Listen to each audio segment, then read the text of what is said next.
se sploh lahko vpiše na program farmacija?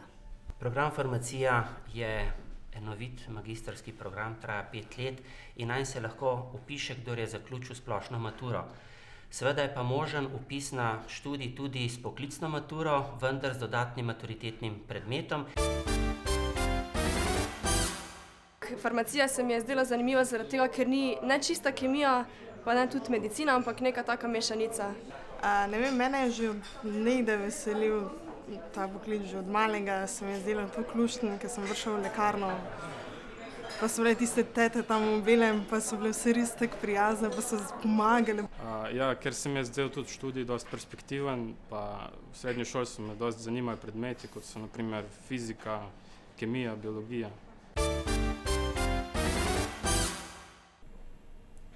No, to Taka modra barva. Zelo uporabna biokemijska metoda, tudi pri CSI-ju lahko vidimo te zadeve in pol priključimo to na elektriko in dobimo nekako približno tak rezultat.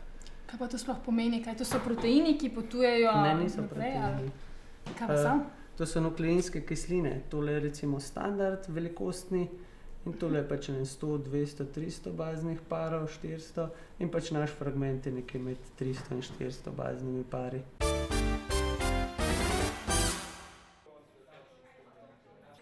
Ne bi bila glih v lekarni, niti ne v raziskovanju, ampak me bolj zanima tako v povezavi z ekonomijo ali pa trženje zdravil, ta smer me bolj zanima.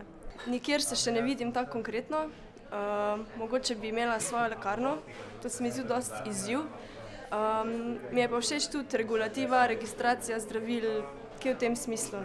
Mislim, da mogoče v raziskovalnem laboratoriju, mogoče pa tudi v kakšni industriji ali pa morda tudi lekarni, no vse zadnje tudi to je lepo delo.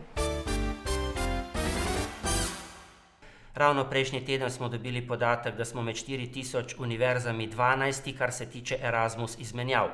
Tako tudi naši študentje lahko po en semester ali cel letnik opravijo na tujih univerzah. Letno imamo na ta način okoli 200 izmenjav. Pri čemer ocenjujem, da ni toliko pomembno, kakšno znanje pridobijo v tujini. Pomembne so življenjske izkušnje in pa tisti občutek, kako podobne probleme rešujejo drugje v drugačnem okolju ali pa kako v podobnih okoljih različni problemi nastajajo in kako se jih rešuje. Kje pa se potem po končani izobrazbi lahko zaposlijo? Naših diplomantov je slaba polovica v širši lekarniški dejavnosti. V zadnjih letih se ta dejavnost širi na področje bolnišnic v obliki kliničnega farmacevta, ki pomeni svetovalca za varno, učinkovito uporabo zdravil. Nekoliko manj slaba polovica jih je zaposlenih v gospodarstvu, se pravi v farmacevtski in sorodni industriji, v veledrogerijah in pa v predstavništvih.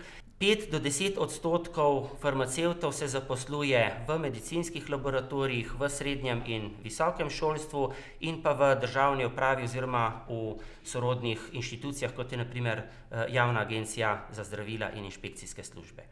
Kakšne pa so osebnostne značilnosti dobrega farmacevta? Zelo raznolike, tako kot so različna delovna mesta.